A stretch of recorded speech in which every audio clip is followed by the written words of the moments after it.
तिलकम शाश्वत वार्ताम विभूषणं अमर कृतुत सारणं प्रबुद्धं लोक जीवनम प्रणय प्रमत जाग दीपनम वंदे जीवन जीवनम सत्य पुरुषम। आज हमारे सत्संग में उपस्थित परमपिता दयाल श्री ठाकुर जी, परमाराध्या जगत जननी श्री बड़मा, परम पूज्यपाद श्री बौड़दा, वर्तमान पूज्यपाद श्री आचार्य देव के श्री चरण कमलों में मेरा कोटि कोटि बार प्रणाम। पूजनीय अविन बाबू समेत समस्त श्री ठाकुर परिवार के चरणों में मेरा कोटि कोटि बार प्रणाम। इस सत्संग में उपस्थित हमारे परमपिता के पवित्र पंजाधारी कर्मीगण, सभी इष्ट प्राण गुरु भाई एवं माँ को मेरा हार्दिक जय गुरु।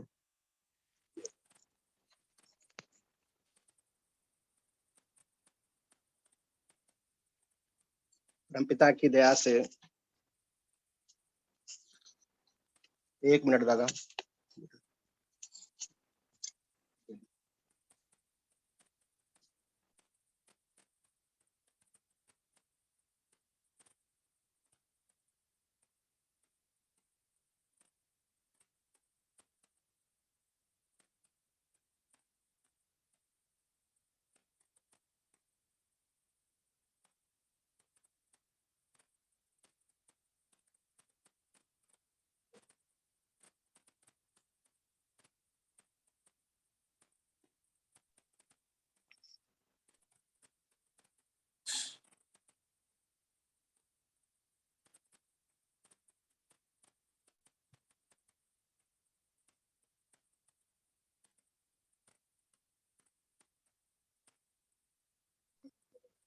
आवाज जा रही है दादा? जी दादा। वीडियो जा रहा है दादा? जी जी जी ठीक है दादा, ठीक। उसी को मैं ठीक करने लगा था।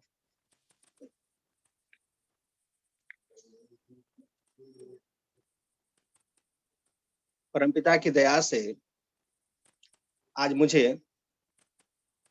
दयाल के बारे में कुछ करने का मौका मिला है। वैसे तो मैं वक्ता नहीं हूँ, परंतु परमपिता के जो होते हैं, परमपिता से जो प्यार करते हैं, मैं समझता हूँ कि बोलने में कभी असुविधा नहीं हो सकती, क्योंकि उनके जीवन में अनुभव ही इतना अधिक होता है कि वे निर्भीक रूप से कहीं भी 5 मिनट 10 मिनट घंटों ठाकुर जी के बारे में बोल सकते हैं। ठाकुर जी की कृपा उन पर जा सकती है। आज यह सत्संग, सत्संग है क्या? सत्संग सत्य और संग, ये सत्य जो है हमारा अस धातु से आया है, और इस अस धातु में ही सत्ता, अस्तित्व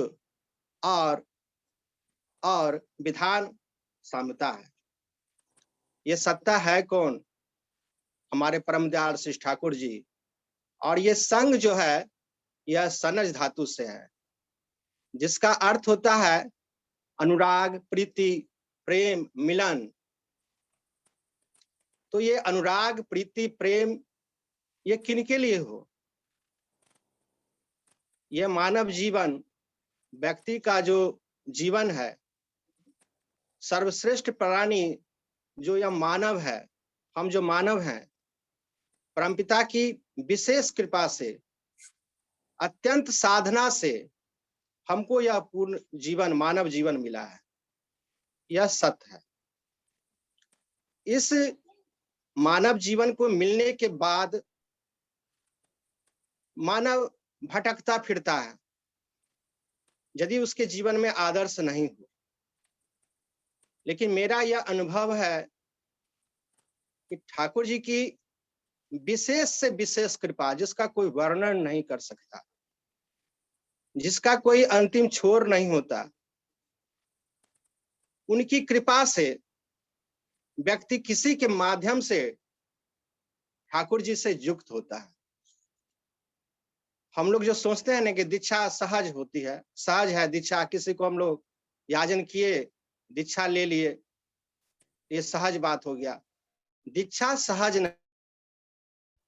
दीक्षा का मतलब हुआ कि जो व्यक्ति दीक्षा ले रहे हैं या जिनके पास में हम आप 5 मिनट 10 मिनट घंटों या जो भी कुछ याजन कर रहे हैं, वो भी ठाकुर जी की कृपा से ही कर रहे हैं। व्यक्ति दीक्षित भी हो रहा है, ठाकुर जी की दया से हो रहा है। दीक्षा भी देने वाले जो हमारे ऋत्विक हैं, उनमें भी ठाकुर जी ही बसोवास है, ठाकुर जी ही दीक्षा देते हैं। देखिए सब जगह ठाकुर जी ही हैं।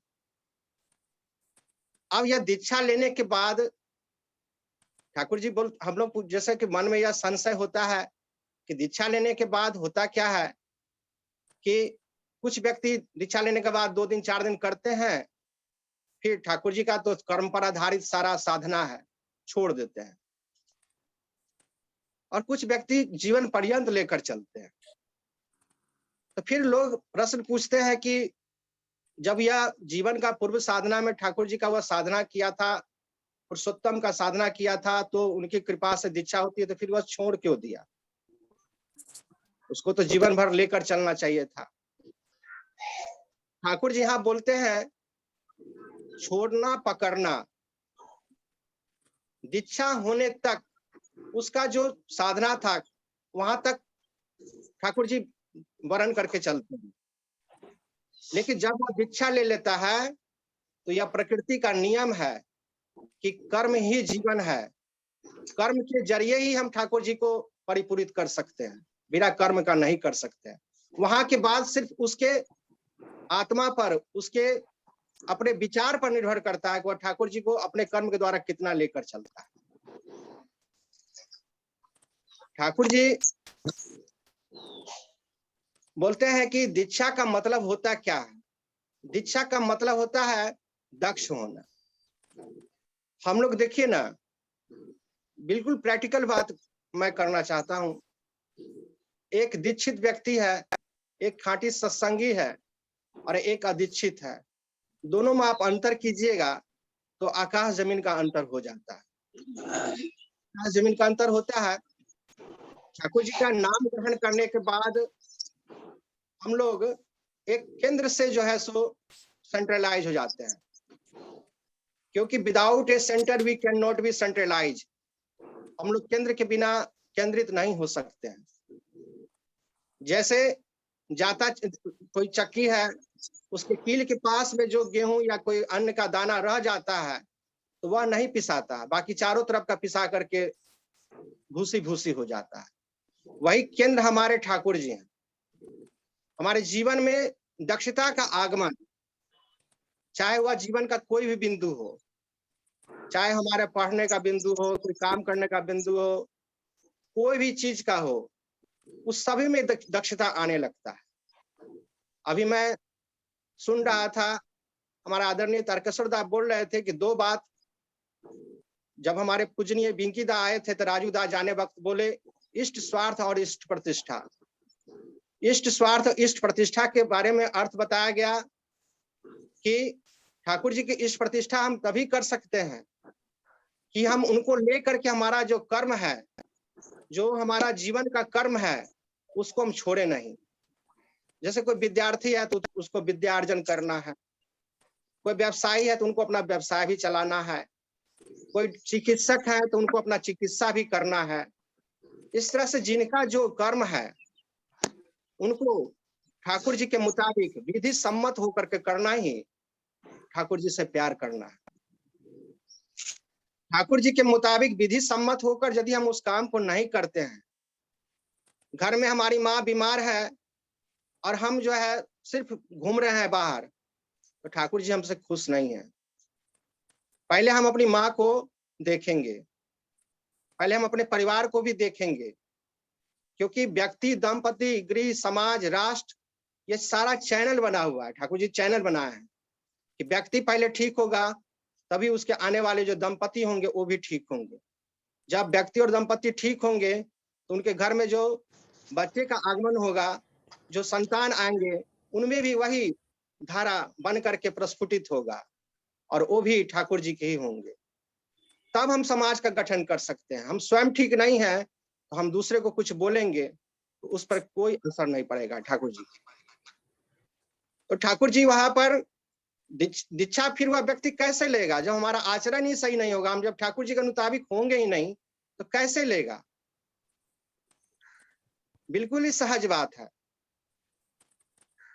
अभी वर्तमान समय की जो स्थिति है, 24 तारीख को पूजनीय टीटी दास जो बोले, घंटों बोले, उससे अधिक बोले, कितने सहज रूप में हर बातों को रखे, जैसा कि मैंने अपने जीवन में अनुभव किया। बिल्कुल प्रैक्टिकल बात कि हम लोगों को कहने से कुछ नहीं होगा, उसको करने से होगा, और बिल्कुल सबको साथ लेकर के करने से होगा।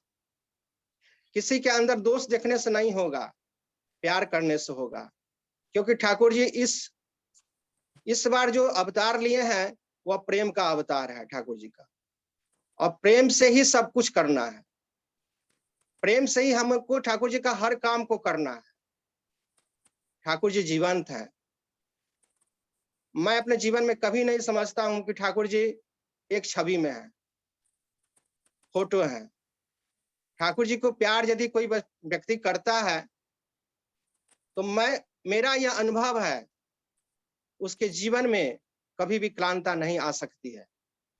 वह कितना भी दुख में भी फंसा रहेगा, फिर भी उसको उस दुख का एहसास नहीं होगा। ठाकुर जी जैसे ठाकुर जी का रथ धीरे धीरे हम लोग देखते हैं ना, आगमन दिवस में जब जाते हैं तो ठाकुर जी का रथ कितना धीरे धीरे धीरे धीरे आगे की ओर बढ़ता जाता है, और हम लोग भी उनको देखते देखते देखते देखते बैजनाथ धाम स्टेशन पहुंच जाते हैं। फिर उनको देखते देखते ठाकुर बंगला चले आते हैं।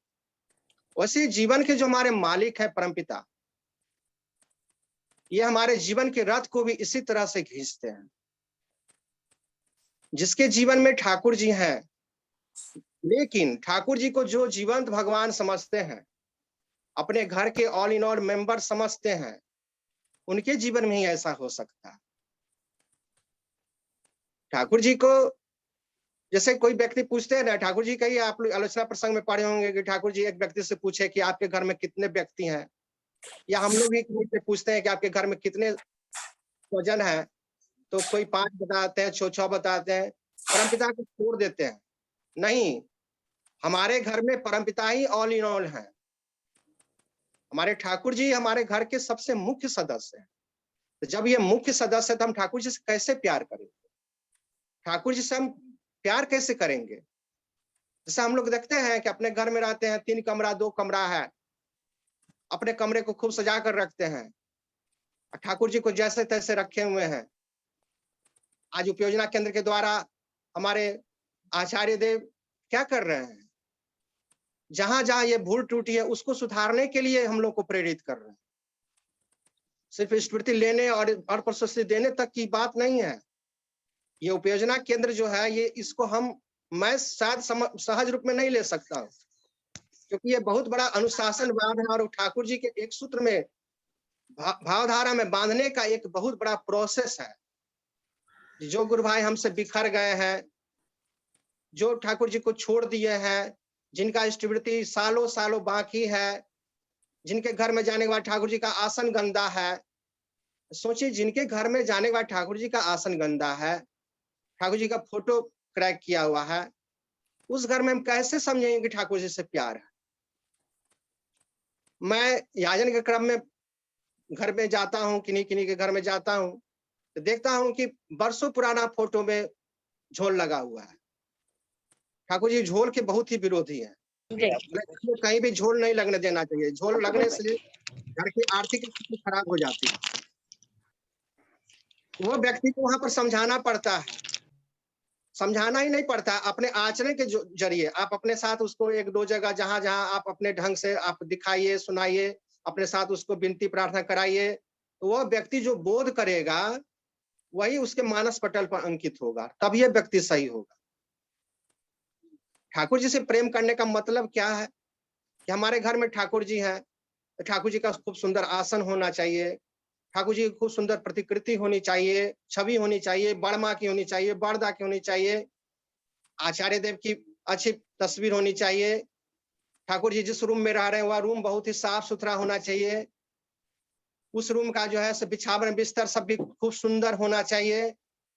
गर्मी है तो हम अपने घर में अपने रूम में पंखा 24 घंटा चलाए रहते हैं, लेकिन सोचते हैं कि ठाकुर जी उस रूम में है तो फोटो है, पंखा को ऑफ कर देते हैं। ठाकुर जी को भी गर्मी लगती है, ठाकुर जी को भी गर्मी लगती है, मैं महसूस करता हूँ। आप ठाकुर जी को फोटो समझ करके आप पंखा को एकदम बंद किए हुए हैं। गर्मी खूब पड़ रही है, आपको थोड़ा सा बेचैनी होती है तो पंखा, एसी, फ्रिज, कूलर सब प्रयोग कर लेते हैं। ठाकुर जी फिर घर में है तो ठाकुर जी के लिए क्या व्यवस्था किए हैं हम? यही है प्रेम।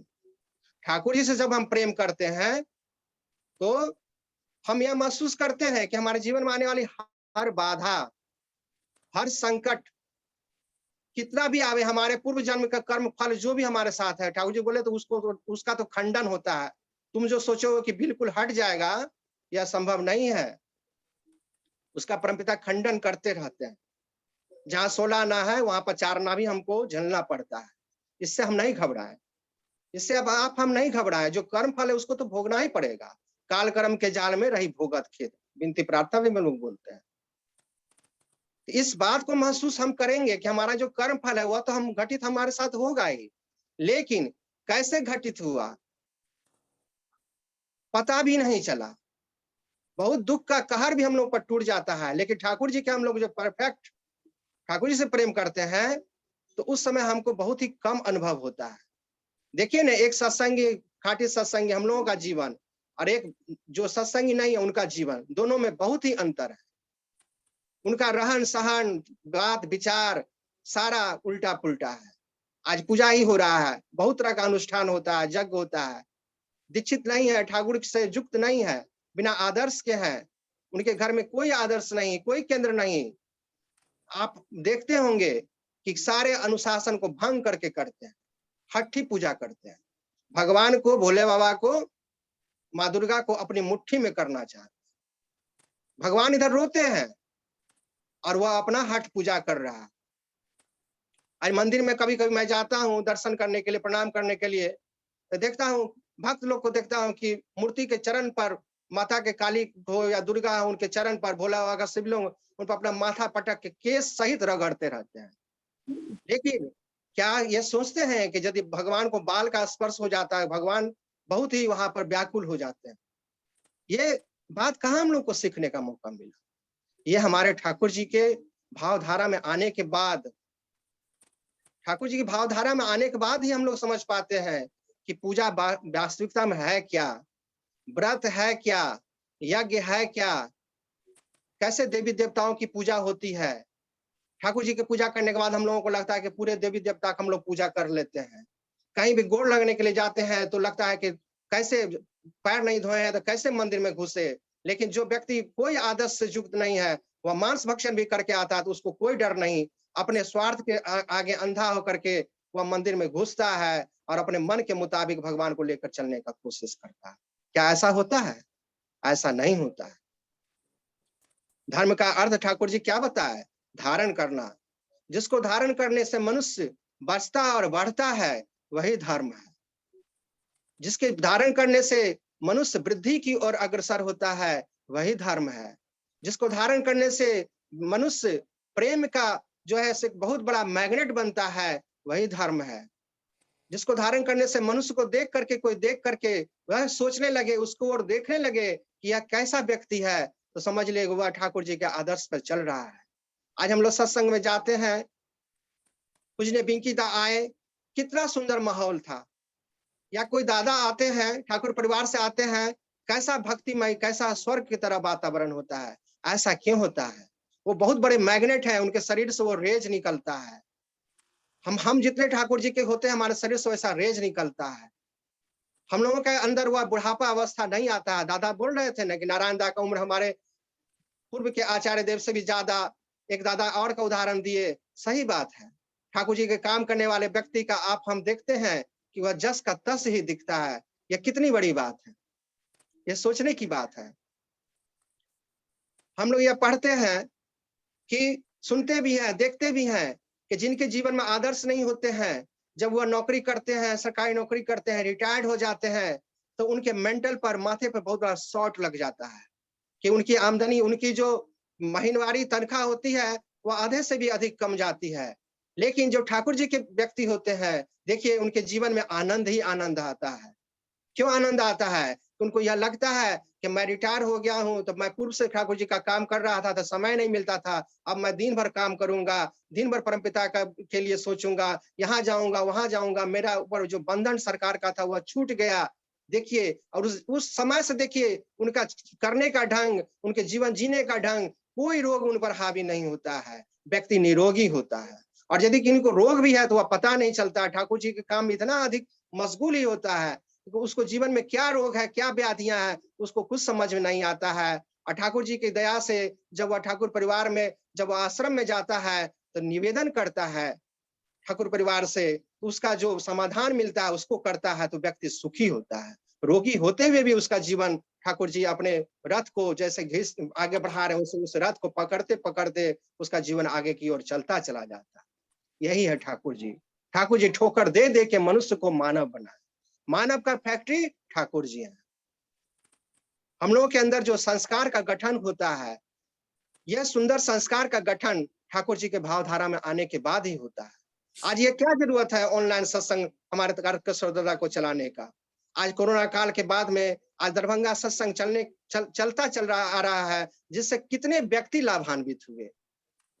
ये ठाकुर जी का इम्पल्स, पिता का इम्पल्स जो है सो हमारे आदरणीय तारकेश्वर दा के माथे पर आया होगा, जिसके कारण यह सुंदर सत्संग आज तक अनुष्ठित हो रहा है। और दादा जब ये बात बोलते हैं कि सत्संग बंद हो जाएगा, तो मेरे दिल पर बहुत ही बड़ा धक्का लगने लगता है। मेरा दिल ये कहता है कि शायद सप्ताह में एक भी दिन होता तो यह जो है सो हम लोगों का जो सुपथ है उसकी ओर हम लोग अग्रसर होते रहते। ये कितना बड़ा सुंदर अवसर आया था, जो सुबह में हम लोग सत्संग करते हैं, इतने लोगों से मिलते हैं, कहाँ-कहाँ के दादाओं से सौभाग्य जगह, जो हम लोग याजन सुने, अपने जीवन में बहुत कुछ समझे बूझे कि कहाँ हमसे गलतियां हो रही है, कहाँ अच्छाई हो रहा है। क्योंकि ठाकुर जी बोले व्यक्ति कभी भी पूर्ण परिपक्व नहीं हो सकता। हम जितना ठाकुर जी से प्रेम करेंगे उतना ही उच्चमुखी होंगे। हम जब ठाकुर जी से प्रेम ही नहीं करेंगे तो मेरा कुछ भी होने वाला नहीं है। मूल रूप में ठाकुर जी का प्रेम है, और ठाकुर जी से जब हम प्रेम करेंगे तो ऑटोमेटिक देखिएगा सबको हम लोग प्रेम कर रहे हैं, क्योंकि प्रेम करना ही है ठाकुर जी का मेन ईश्वर अस्त्र और शस्त्र है। ठाकुर जी का मेन ईश्वर का जो अवतार है प्रेमावतार, हर बात में प्रेम है। ठाकुर जी को जीवन में आने के बाद, ठाकुर जी जीवन पकड़ने के बाद एक कसाई व्यक्ति भी प्रेमी हो जाता है। क्यों? क्योंकि वह प्रेम को धारण करता है। ठाकुर जी प्रेम है। उनको हम लोग यदि धारण कर लेते हैं, जिस समय से हम लोगों का जीवन जीने का पैटर्न धीरे-धीरे जितना उनके मुताबिक हम चलते हैं, उतना हमारा जो है सो बदलाव होने लगता है। हम लोगों को कोई समस्या आती है, ठाकुर परिवार में जाते हैं, सत्संग आश्रम जाते हैं। सत्संग आप आश्रम जाते हैं, आप देखते होंगे, हम देखते हैं कि विनती प्रार्थना के बाद सब सिस्टमैटिक लाइफ होता है। वहां जाने के बाद जो व्यक्ति 10 बजे दिन में उठते हैं, वहां 2:30 बजे 3 बजे से व्यक्ति उठ रहे हैं। लाइन लगा हुआ है स्नान करने का, धुन है परमपिता के प्रेयर में जाने का, है वहां से निकलने बाद धुन है थानकोनी पत्ता खाने का, धुन है आचार्य देव से प्रणामी करने का। लाइन लगे हुए हैं, हम अपनी समस्या हम कहेंगे आचार्य देव से, पूजनीय अवीन बाबू से या किन्हीं से, ये सारा चीज सिस्टम है। 8 बजे तक में हम लोग सब काम को कर लेते हैं, और यही घर पर जब आते हैं तो व्यक्ति का जीवन देखिए 10 बजे 11 बजे उठ रहे हैं। कितना अंतर है, कहाँ कितना अंतर है सोचिए। एक एक चीज वहां पर हम लोगों को सीख देता है, चाहे वह पौधा हो, चाहे वह जीव हो, कोई जंतु हो, चाहे कोई घर हो, हम लोगों को एक एक चीज सीख देता है। वहां हम लोग यदि पहल करेंगे तो हम यह पाएंगे कि ठाकुर आश्रम जाने के बाद जहां से यह आश्रम का शुरुआत होता है, वहां से लेकर के जहां तक ठाकुर जी का सराउंडिंग है, वहां तक हम अपने जीवन में सीख ही सीख मिलता है, अनुभव ही होता है, चार्ज ही हम लोग होते हैं। यही है ठाकुर की कृपा। और क्या कृपा, आप कोई चमत्कारी चतुर्भुज भगवान थोड़े हैं जो हम लोग को चमत्कार कर देंगे लेकिन हमारा कार्मिक जीवन कर्म मेरा सही नहीं होगा। यहाँ तो मेन बात है, ठाकुर जी के दीक्षा लेने के बाद मेन बात है कि हमारा जीवन शैली ही बदलता है, कोई चमत्कार नहीं होता। और चमत्कार भी होता है ठाकुर जी के, कोई कहते हैं ना कि चमत्कार नहीं, चमत्कार भी होता है। कैसे नहीं चमत्कार होता है? जहाँ पर घंटों का काम होता है वहाँ ठाकुर जी की दया से मिनट में होता है। जहाँ पर पूर्ण मृत्यु होती है वहाँ पर जो है सो व्यक्ति का हाथ पैर कट करके रह जाता है, ठाकुर जी उसको जीवन दान देते हैं। तो ये इससे बड़ा चमत्कार क्या होगा? आप जहाँ बहुत दुखी होने की आपके अंदर संभावना थी, आप उस दुख में भी सुख का अनुभव कर रहे हैं। दुख कैसे आपके घर से हट गया, ये सारा चमत्कार तो 24 घंटा होता रहता है। एक चमत्कार 2 चमत्कार तो छोड़िए, 24 घंटा ही चमत्कार है ठाकुर जी के घर जो व्यक्ति हैं सो। हम लोग के लिए जो 24 घंटा का चमत्कार है। किसी भी चीज के लिए हम लोग व्याकुल नहीं होते हैं। कोई चीज के लिए व्याकुल भी यदि होते हैं तो मन में अंदर से लगता है, कोई आवाज देता है, ठाकुर जी बोलते हैं कि व्याकुल यहाँ नहीं होना है, सत्यानुसरण की वाणी याद आ जाती है। तो क्या यह चमत्कार नहीं है तो क्या है? ठाकुर जी की दया नहीं है तो क्या है? मैं तो यही समझता हूँ, ये ठाकुर जी की दया है।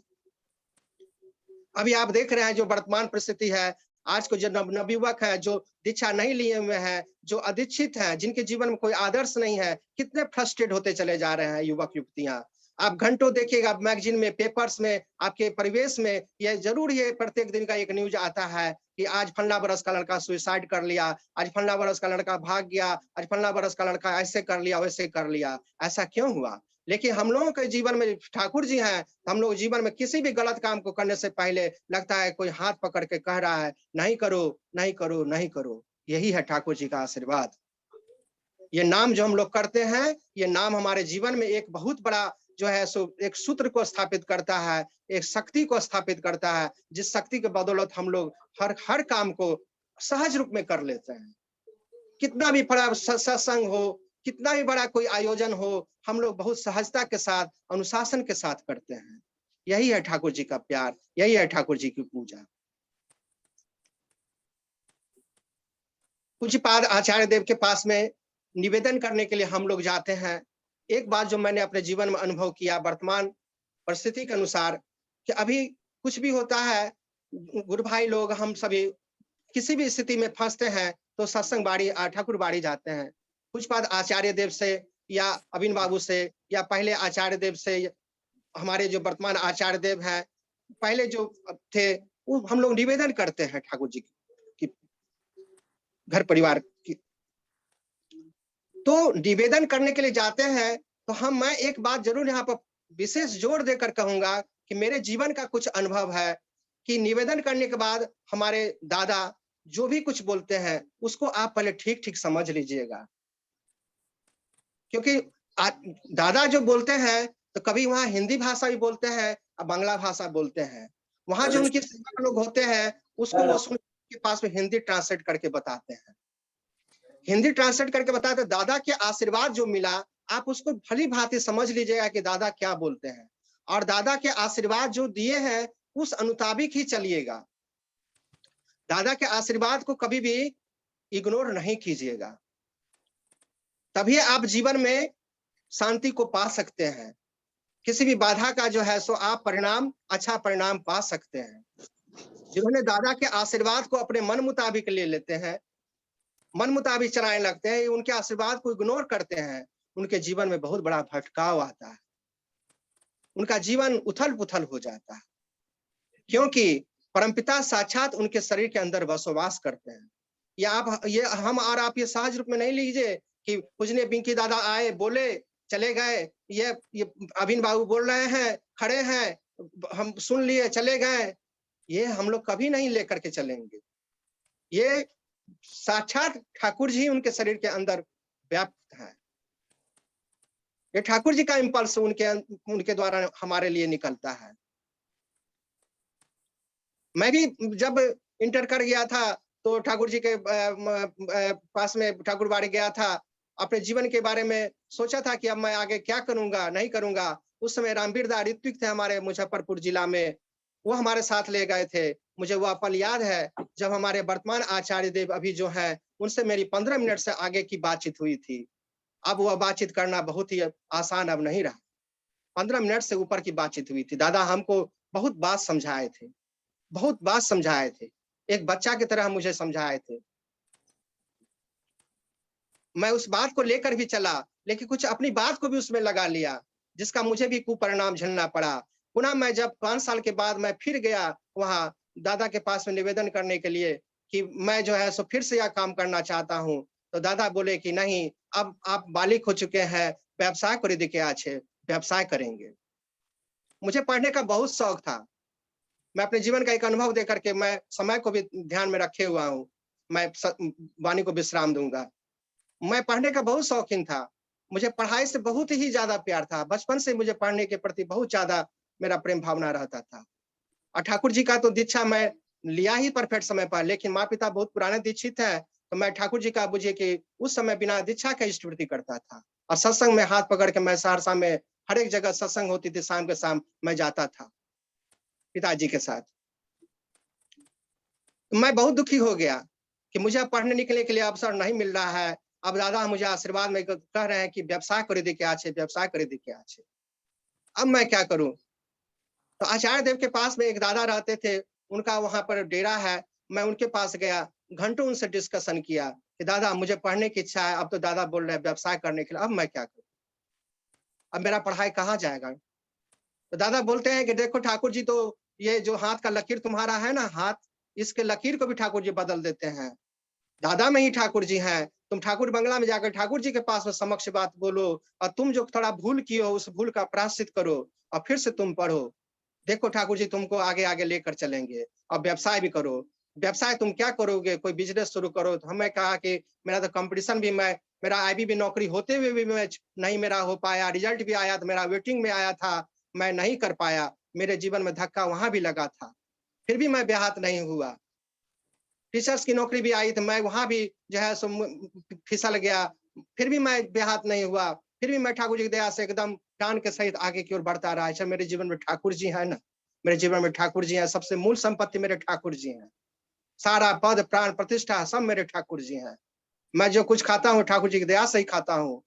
मैं जो कुछ होऊँगा भी ठाकुर जी की दया से होऊँगा। ठाकुर जी के हम जब हैं, तो ठाकुर जी मेरे ऊपर ज़रूर ही ठाकुर जी का ध्यान है। यही विश्वास मेरे अंदर है। क्योंकि श्रद्धा और विश्वास दोनों भाई हैं, एक के आते ही दूसरा चला आता है। जब हम ठाकुर जी से श्रद्धा करते हैं तो विश्वास मेरा होगा ही, और गंभीर विश्वास से ही सब कुछ हो सकता है। सारी वाणी ठाकुर जी सत्यानुसार में बोल चुके हैं, अपने हाथ से लिख चुके हैं। इससे बड़ा आशीर्वाद क्या होगा? तो मेरे जीवन में यह बात आया कि दादा जब ये आशीर्वाद ही दिए हैं कि बिज़नेस करे देखे अच्छे, तो बिज़नेस में क्या अपने टीचिंग प्रोफ़ेशन को कर सकता हूँ? क्योंकि मैं पढ़ता लिखता हूँ, थोड़ा पढ़ने में अच्छा हूँ, ठाकुर जी की दया से मैं कुछ बच्चे को पढ़ा सकूँ। तो बोले बहुत अच्छा, बहुत भालो भालो, तुम बिज़नेस कर सकते हो, ट्यूशन ही खोल दो, कुछ बच्चे को ही पढ़ाओ, अर्थोपार्जन करो। मैं वहाँ से आया, उस दिन से मैंने ट्यूशन पढ़ाना शुरू किया। ट्यूशन पढ़ाते-पढ़ाते 3, 4, 5 साल ही बीते होंगे कि मेरे कुछ वर्तमान आचार्य देव के आशीर्वाद से राजूदा हमको स्वस्थानी दिए। आज मैं उस ट्यूशन की दया से ही मैं ठाकुर जी का काम करता हूँ, और मुझे यह अभी तक फीलिंग्स नहीं होता कि मुझे कहीं पर आर्थिक समस्या उत्पन्न हो जाती हो। ठाकुर जी सब कुछ को ठीक कर रहे हैं। वही ठाकुर बंगला में आके मैं प्रायश्चित किया। आज देखिए, मैं आज आगे उत्तरोत्तर पढ़ाई के क्षेत्र में बढ़ता ही चला जा रहा। मुझे कहना नहीं चाहिए, धीरे-धीरे, धीरे कर के मैं पढ़ाई के क्षेत्र में आगे बढ़ते-बढ़ते आज मैं रिसर्च स्कॉलर हो चुका हूँ, मगध यूनिवर्सिटी बोधगया बिहार का। ये ठाकुर जी की दया है। जब मैं इंटरव्यू देने के लिए बोधगया यूनिवर्सिटी में गया था, तो 12-13 जो है सो वहाँ पर एचओडी थे, प्रोफ़ेसर थे, सारे ने मुझसे क्वेश्चन कर रहे थे। एक पूछते थे, दूसरे भी पूछते थे, तीसरे भी पूछते थे। तो मैं सबका जवाब बहुत ही सुंदर ढंग से दे रहा था, बहुत ही शांतचित्त होकर दे रहा था। तो बोले बीच में कि बहुत शांति है, बहुत धैर्य है इसके पास में, ऐसा क्या बात है? क्या तुम रात भर सोए नहीं हो? आपकी आँख में तो लाल-लाल है। मैं कहा कि सर मैं रात में सोया नहीं हूँ, रात भर तो जर्नी करके ही आया हूँ। नहीं, आपके पास में बहुत जो है सो धैर्य है, बहुत ही शांति है। तो मैंने बोला मैं यह सब मेरे ठाकुर जी की दया से है। ठीक है, जाइए, जाइए। मेरा वहाँ सिलेक्शन हुआ। देखिए ठाकुर जी कैसे हमारे जीवन में मेरा जहाँ पर खंडन हुआ था, जिस चीज़ से मैं निराश हो गया था, वह चीज़ लेकर मैं आगे की ओर बढ़ता चला जा रहा हूँ, बढ़ता चला जा रहा हूँ। ठाकुर जी मेरे हाथ को पकड़ के करवाते चले जा रहे हैं। ठाकुर जी मेरे मन की आशा जो मेरा बुझ चुका था, उस आशा को भी ठाकुर जी जगाते चले जा रहे हैं। ये इससे बड़ा कृपा क्या होगा? मेरे आँख में तो अश्रु आ जाते हैं, जब मैं सोचता हूँ कि दयाल की कितनी बड़ी कृपा है। दयाल को आप जितना लेकर के चलेंगे, संक्षेप में मैं यही कहूँगा, दयाल को आप जितना लेकर के चलेंगे, जितना माथा में लेकर चलेंगे, जितना उनसे प्यार करेंगे, उनके एक-एक पल का ख़्याल करेंगे। ठाकुर जी के लिए मैं आज अपने घर में पनीर बना रहा हूँ, तो ठाकुर जी क्या खाएँगे? उसके लिए भी आप यदि सोचेंगे, तो समझिएगा कि आप प्यार किए हैं। कोई उत्सव आपके घर में अपने लिए खूब कपड़ा पहनते हैं, ठाकुर जी का आसन, ठाकुर जी का कपड़ा नहीं ले आया है। यदि ये बात आपके दिमाग में आ गया, तो समझिएगा प्यार करेंगे। इष्टवृत्ति ठाकुर जी का नया गया, इस ओर सोच हो गया, तो समझिए आप ठाकुर जी को प्यार करेंगे। और दादा की जो इच्छा है 3.5 करोड़ का, वर्तमान आचार्य देव अभी जो दिशा निर्देश कर रहे हैं, पूजनीय अविन बाबू जो दिशा निर्देश कर रहे हैं, पूजनीय बिंकी दादा, सिपाही दादा, जो भी ठाकुर परिवार के लोग जो निर्देश कर रहे हैं, उसमें हम सभी कदम में कदम मिला करके अपने मन को स्थिर करते हुए एक दूसरे गुरु भाई का सहयोग लेते हुए काम करें, तभी ही ठाकुर जी की इच्छा पूरी होगी, आचार्य देव की इच्छा परिपूरित होगी। मैं इसी बात को कहना चाहता हूँ कि परमपिता की इच्छा का पूर्ति करना ही हमारा मंगल है। अपनी इच्छा की ओर ज्यादा ध्यान देना अच्छी बात नहीं है। हम ठाकुर जी से यही प्रार्थना करें, परमपिता आपकी इच्छा हमारे अंदर मूर्त हो, आपकी इच्छा ही हमारी मंगल है। मैं नहीं जानता मेरा मंगल कहाँ और किस प्रकार से है। देखिए आपके जीवन में कैसा बदलाव होता है। और जहाँ आप ये बात उल्टा करने लगिएगा कि हमको ये हो जा, वो हो जा, ये हो जा, वो जा, तो ठाकुर जी को आप छोड़ रहे हैं। आप सोचते हैं मैं डॉक्टर बनूं, लेकिन डॉक्टर बनने के बाद हो सकता है आपका भला-भल, क्योंकि ठाकुर जी के हाथ में भूत, भविष्य, वर्तमान तीनों चीज है। हमारे हाथ में सिर्फ वर्तमान को भी देख रहे हैं। 1 मिनट के बाद क्या होगा, वह भी हम नहीं जानते हैं। जैसा कि पूजनीय बिंकी दादा उस दिन बोले कि आप शाम में क्या खाइएगा, रात में क्या खाइएगा, कल मैं कहाँ रहूँगा, उसका आपको ज्ञान नहीं, उसका आपके पास में जो है सो अनुभव नहीं, तो फिर लंबे समय का तो बात छोड़ दीजिए। एकमात्र परमपिता को छोड़ करके हम लोग कुछ नहीं जानते हैं। इसलिए हम लोग पूर्ण रूप से सरेंडर होइए, क्योंकि यदि सरेंडर ही होना है, तो पूर्ण रूप से होंगे, आधे-अधूरे नहीं होंगे। चाहे मालिक हमको जिस अवस्था में रखे, हम रहने के लिए तैयार हैं। यही मेरा विश्वास है। क्योंकि मेरा गंभीर विश्वास ही ठाकुर जी से प्रेम करा सकता है। और ठाकुर जी से मेरा जितना अधिक प्रेम होगा, ठाकुर जी के एक-एक विषय के लिए जितना हम चिंतन करेंगे, समझिएगा कि मेरे अंदर उतना ही नाम, ध्यान, कीर्तन सब हो रहा है। ठाकुर जी के काम के लिए हम व्याकुल हो गए, समझ लिए कि हमारा अंदर ठाकुरत्व जाग रहा है। इसलिए दादा, समय का बहुत बड़ा खेल है, अनुशासन में ही सत्संग है। एक बात तो है, इस सत्संग योजना जो हमारे दरभंगा के द्वारा संचालित हुआ, हमारे आदरणीय तारकेश्वर दा जो संचालन किए, अनुशासन पर जोर दिए, कितने व्यक्ति अनुशासन के बारे में समझ गए, और यही मूल चीज है। मैं समय के आगे नहीं बढ़ना चाहता हूँ, क्योंकि परमपिता सत्संग में सपरिवार उपस्थित रहते हैं। मुझसे जो गलती भूल त्रुटि हुई, मैं परमपिता के श्री चरणों में अपने भूल त्रुटि के लिए क्षमा मांगता हूँ। मेरे भावावेश में यदि कुछ अधिक बुलाया होगा, तो उसको एक छोटा भाई समझ करके आप नहीं लेंगे। जो बात मेरी अच्छी लगी होंगे, अपने जीवन में ज़रूर ही उसको अमल करने का प्रयास कीजिएगा दादा। अभी का समय बड़ा ही कष्ट में है। आप हम ठाकुर जी को जितना पकड़ कर चलेंगे, समझिएगा कि हमारा दुःख का नौका उतना ही दूर भागेगा, और सुख के नौका में हम लोग बैठ करके नदी को पार कर जाएँगे। जय गुरु दादा, जय